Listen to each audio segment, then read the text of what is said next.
Hello friends, इस video में बात करेंगे एक बम्पर डिमांड वाले अपकमिंग एसएमई आईपीओ की, जिसका नाम है वेरिटाज एडवर्टाइजिंग लिमिटेड आईपीओ।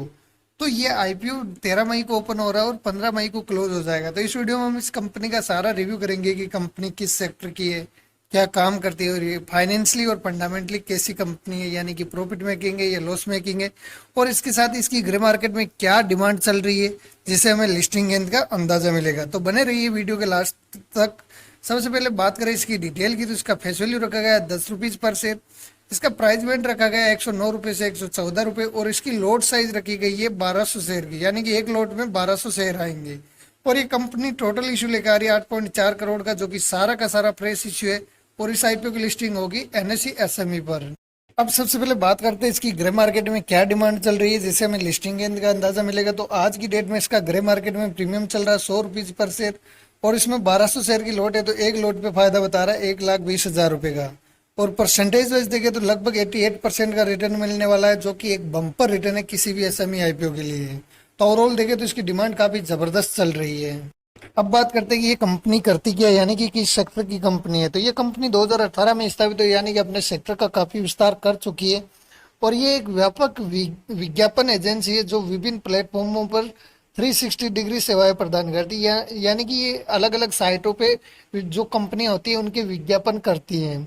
और कंपनी के पास वेस्ट बंगाल, गुवाहाटी और शिलोंग में विज्ञापन स्थान है। इसके साथ ही कंपनी दिल्ली, मुंबई और पुणे में भी काम करती है। और कंपनी की सेवा में ब्रांड उपस्थिति बनाए और अपने ग्राहकों को शिक्षित करे, ब्रांड पहुंच और दृश्यता को बढ़ाना, यानी कि जो ये विजिबिलिटी है उसको बढ़ाना, और अपने लक्षित ग्राहकों से जुड़े और बातचीत करे, यानी कि जो इनके ग्राहक है उनसे जुड़ते रहे और बातचीत करते रहे, बिक्री बढ़ाए और रूपांतरण बढ़ाए, यानी कि जो ये प्रमोटिंग का काम है उसको धीरे धीरे बढ़ाने का ये करना है। और कंपनी के ग्राहकों में कुछ प्रसिद्ध नाम की कंपनियां हैं, जैसे TVS, Honda, UltraTech cement, star cement, ITC. ये ऑलरेडी कंपनियां मार्केट में लिस्टेड है, तो इनकी भी ये एडवर्टाइजिंग करती है ये कंपनी। तो ओवरऑल देखें तो इसका फ्यूचर ब्राइट है, क्योंकि आजकल सबसे ज्यादा एडवर्टाइजिंग से ही कंपनियों का पता चलता है। तो एडवर्टाइजिंग का फ्यूचर भी बढ़िया है। अब बात करते हैं कंपनी की फाइनेंशियल कंडीशन कैसी, यानी कि प्रॉफिट मेकिंग है या लॉस मेकिंग है। तो सबसे पहले बात करें एसेट की, तो 2022 में एसेट था 269 लाख का, जो 2023 में बढ़कर हुआ 530 लाख का, और 10 फेब तक हो गया 926 लाख। रेवेन्यू की बात करें तो 2022 में 339 लाख था, जो 2023 में बढ़कर 786 लाख हुआ, और 10 फरवरी तक भी ये 786 लाख है। प्रॉफिट आफ्टर टैक्स की बात करें तो 2022 में 12 लाख का प्रॉफिट था, 2023 में 43 लाख का, और 2024 में 156 लाख का प्रॉफिट जनरेट किया है। यानी कि कंपनी साल दर साल काफी अच्छी ग्रोथ कर रही है प्रॉफिट में। नेटवर्थ की बात करें तो 2022 में 45 लाख थे, 2023 में 89 लाख हुए, और 10 फेब तक 354 लाख हो गई। रिजर्व की बात करें तो 2022 में 36 लाख थे, जो 2023 में बढ़कर 80 लाख हुए, और ये 10 फेब तक 146 लाख रिजर्व में है इनके पास। टोटल बोरोइंग की बात करें तो 2022 में 74 लाख थी, जो 2023 में बढ़कर 134 लाख हुई, और 10 फेब तक 228 लाख हुई। यानी कि ओवरऑल देखे तो बोरोइंग इनके ऊपर ज्यादा नहीं है, क्योंकि इनके पास अच्छा खासा रिजर्व है, प्रॉफिट है, तो ये कभी भी इस लोन को चुकाने की क्षमता रखती है। यानी कि ओवरऑल देखे तो काफी अच्छी कंडीशन में है ये कंपनी। अब बात करते हैं इसके की इंडिकेटर की, तो अर्निंग पर शेयर वैल्यू आ रही है 6.6 की, जो कि ठीक ठाक है, और पी रेशियो 17 का, जो कि काफी बढ़िया है। और इसकी आरओई है 44% की, और आरओसी है 39%, यानी कि आरओई और आरओसी दोनों ही जबरदस्त है। डेप्ट की पहले ही बात कर चुके, उतना ज्यादा नहीं है।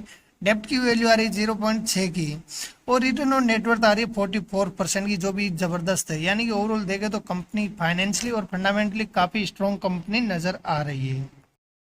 अब बात करते हैं कंपनी आईपीओ से जो पैसा जुटाएगी उनका यूटिलाइज कहाँ करेगी। तो ओवरऑल देखे तो ये मतलब अपने बिजनेस को एक्सपेंड करने के यूटिलाइज करेगी, यानी कि जो ट्रैफिक सिग्नल वगैरह वहाँ पे डिस्प्ले वगैरह इंस्टॉल करने की सोच रही है। और इसकी एंकर पोर्शन रखा गया 1.9 करोड़ का, और इसकी एंकर इन्वेस्टर लिस्ट भी आ गई, जिसमें एस्ट्रॉन कैपिटल की हिस्सेदारी 58% की, यानी कि दूसरा है चाइना की फंड, जिसकी हिस्सेदारी 41% की। यानी कि इसमें दो ही ये एंकर इन्वेस्टर सूची है। और इसकी आईपीओ की रिजर्वेशन की बात करें तो क्यूआईबी के लिए 50% रिजर्व है, रिटेल के लिए 35% है, और एनआरआई एचएनआई के लिए 15% रिजर्व रखा गया है।